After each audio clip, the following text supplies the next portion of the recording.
My name's Martin Welsh. I'm a full-time painter, and lately I've been doing a series of portraits.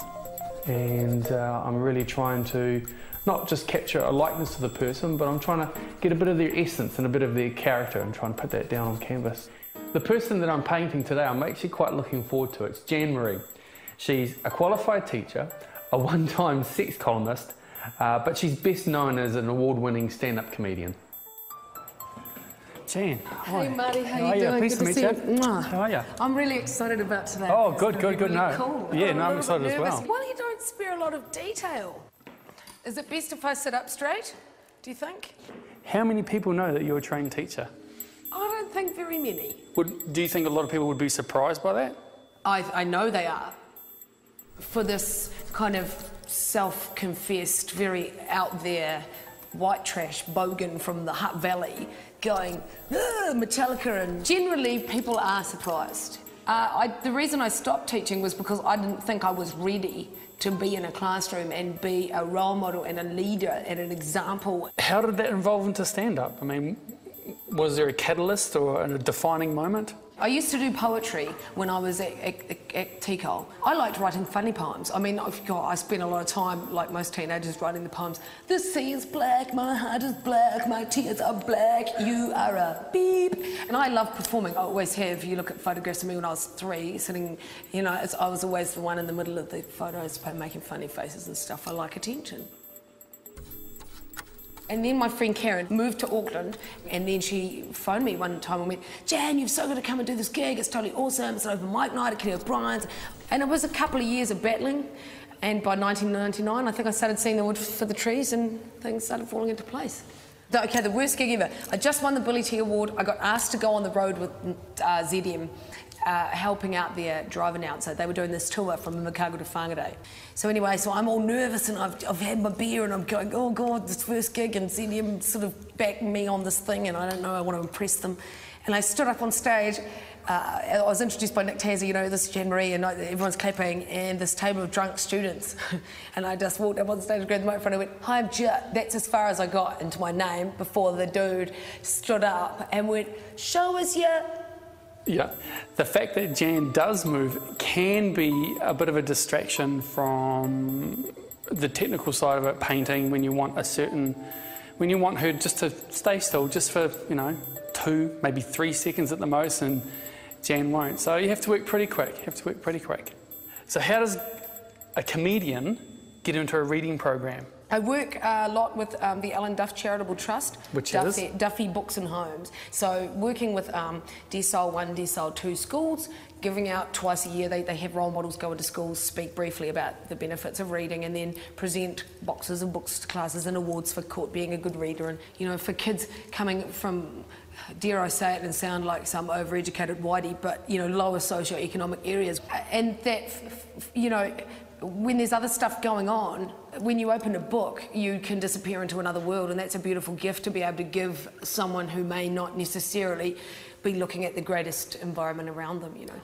And so helping people, does that lead into the column that you write for Steve Crow? Steve publishes a magazine called NZX, New Zealand Sex. It's a contacts magazine. It's a XXX rated magazine. I don't necessarily look at each picture and go, wow, that's art or that's awesome, but I see a need for it, so that's cool.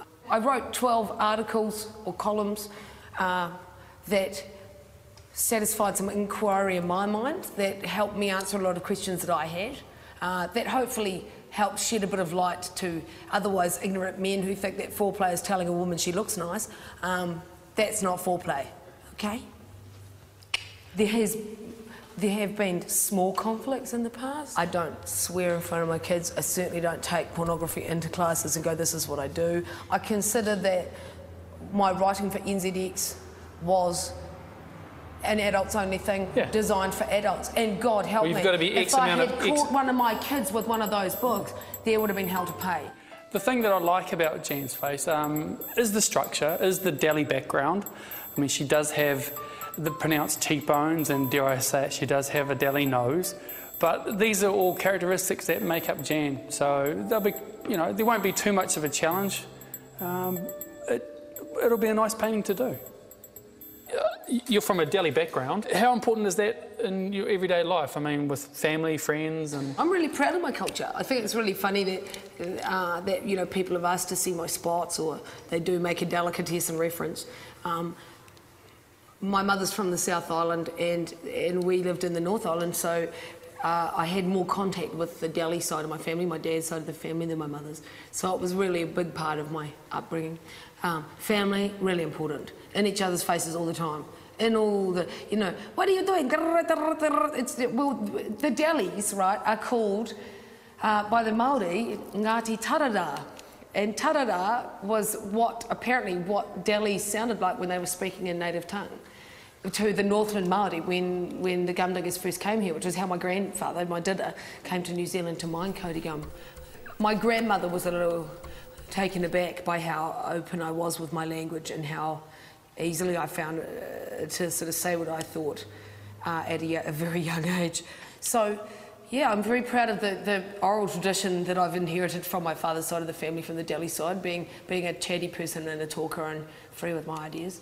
And I love the food, and I love the music and the dancing and the colours. And I did a few gigs for the Deli Club last year, and I look forward to... I'm actually hoping to get nominated for membership this year. Dobra dosli! And hopefully be able to maybe learn a bit more language. My dad died when I was 14, and I sort of hadn't really got much into the language, so I'd like to be maybe, just get more involved. I don't see children of my own in the future, in my future, but I'd certainly like to be able to, I really feel a part of it. When I go to the club, I feel like I belong. Now I've had a lot of fun. I like talking about myself. 10 days. 10 days. Can I have a mouth like that one? How are you? Doing... Yeah, okay, I can see how you're doing. Yeah, well, it's weird actually, because, just sort of saying to people that I'd had a portrait done, and it's very different for me, and I'm not very good with judgment, and I just feel like this is like one of the... So there's no pressure on me now? Well, there's a lot of pressure on you. Feel the pressure. It's all right. Turn around. And we'll just get it out of the way. When I say, I'll come back again. Yep. And then we'll turn around together. Okay. Okay? Yep. Okay. Ready? Do you want to close your eyes or just turn around and look at it? I think we'll just turn around and look, eh? Yeah. Okay. Okay, do it. Okay. Wow. Oh, my hair looks really dirty. It is dirty. That's so mean, man. That's so mean. It's funny. Really a lot of people have that reaction, their hand goes up to the face and they go like, oh, that's... I was really worried my nose was going to look enormous, and because my nose is big, and it's definitely a feature. Oh, I'm quite blown away, actually. It's a bit crooked, but... I think it's probably the prettiest picture of me I've ever seen. That's cool, man. Yeah, it's wicked. Cool. Thanks, buddy. No, that's my job. It's wicked. Because it's really real, but it's just... I don't know. I guess it's nice to think that's what people, makeup, it's like see when they see me. This is what I love about portraiture. It's someone else taking the other time for someone else. Oh my God, it's so good. Okay, right. So that's you. So that's you in a painted form. It's really, really good job.